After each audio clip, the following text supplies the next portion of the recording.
welcome to Hôpital Montfort's Simulation Laboratory. I'm Dr. Alain Michon, the lab's scientific director. I'll be your guide for this short tour today. Before heading in, I'd like to point out a few instructions for using the lab.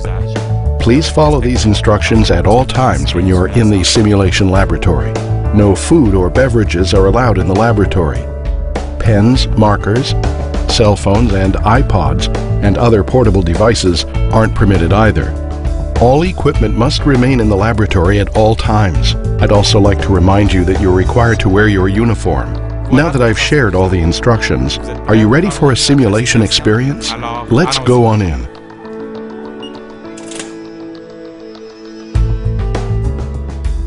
As you can see, we have a number of androids here that help us place you in a wide range of clinical learning situations. Every effort has been made to recreate your work environment as faithfully as possible so as to ensure that you have a highly realistic learning experience. From crash cart to defibrillator, you'll have access to a full selection of supplies and equipment that are all in 100% working order. We therefore ask that you operate the equipment carefully and follow all applicable instructions for use. Your and your co-workers' safety are at stake. As for other supplies you'll need to perform your interventions, they're usually close by, and they remain available to you throughout the scenario. The computer on the podium in the lab provides access to the same tools as any ward workstation.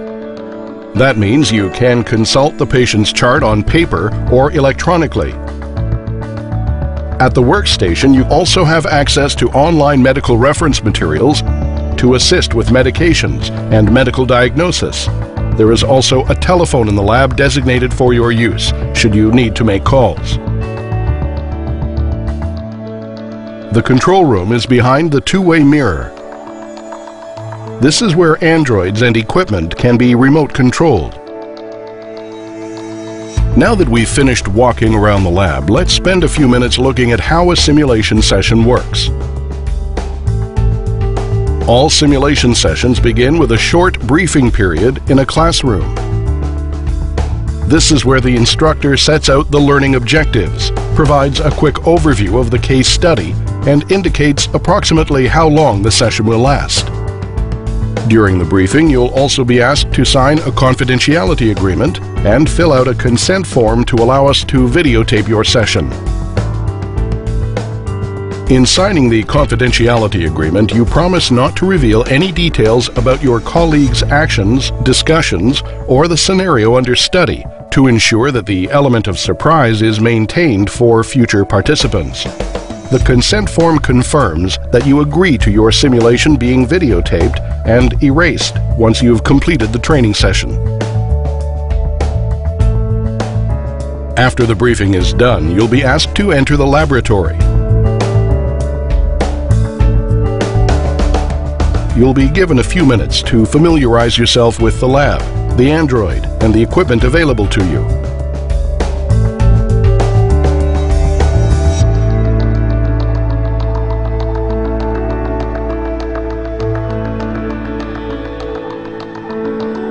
Take the opportunity to wash your hands, just like you would if you were providing care to a real patient. It's recommended that you wear gloves for all procedures normally requiring them. Once everything is set to go, the scenario begins. OK. Un peu, je vais aller la chercher, OK? J'aurais besoin d'une infirmière, s'il vous plaît. Oui, bonjour, vous avez besoin d'une infirmière? Oui, mon père, ça va vraiment pas bien. Your primary duty is to analyze the case study and perform the appropriate medical procedures, much like you would do if you had to manage such a situation in real life. Tes lèvres, t'es-tu bleu comme ça tantôt, tes lèvres? J'ai pas remarqué. J'écoute vos poumons, prenez des bons respires. Vous avez de la misère à respirer? J'ai besoin d'aide! Qu'est-ce qui se passe, Doc? Papi, j'ai besoin d'aide! Dad? Allô, Carole, qu'est-ce qui se passe? Bonjour, madame! The patient's fate lies in your hands, and this one will react based on your course of treatment. If you make the right decisions and take appropriate action, the patient's health status will improve, and vice versa. Asseyez-vous, madame! Dad, respire! Réveille, OK, à 3, 1, 2, 3. On a perdu 100 cm. Code bleu, 2 Delta. You must apply your knowledge, experience, and clinical reasoning to administer the best possible care to the patient. Quoi l'histoire aussi? Ce patient qui vient d'arriver, Dad, réveille-toi. Dad, réveille-toi. Non, c'est moi. Non, je laisse avec lui. Il y a un ami à la maison. Oui. il est ici au PD, c'est pour faire la tête. The instructor will intervene only as needed to provide pertinent details relating to the scenario or for safety reasons. The real key to getting the most out of your simulation lab experience is totally immersing yourself in the experience and treating the android as if it were a real patient. Once you've finished the simulation, you will return to the classroom for the debriefing period. The debriefing period is the best time to go over what you've experienced individually or as a group, while also determining what worked well and what might be improved should a similar situation actually occur. And since you've all signed the confidentiality agreement and agreed to approach the experience with respect, cooperation, and professionalism in mind, you can share your thoughts and potential solutions without feeling judged on them.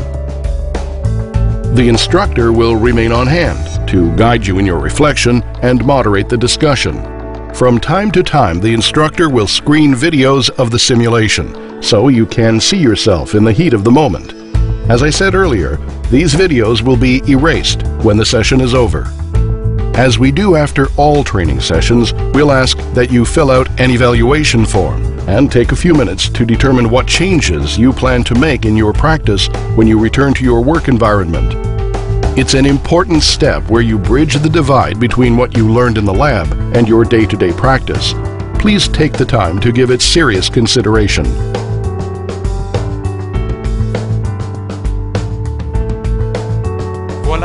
We've now reached the end of our guided tour.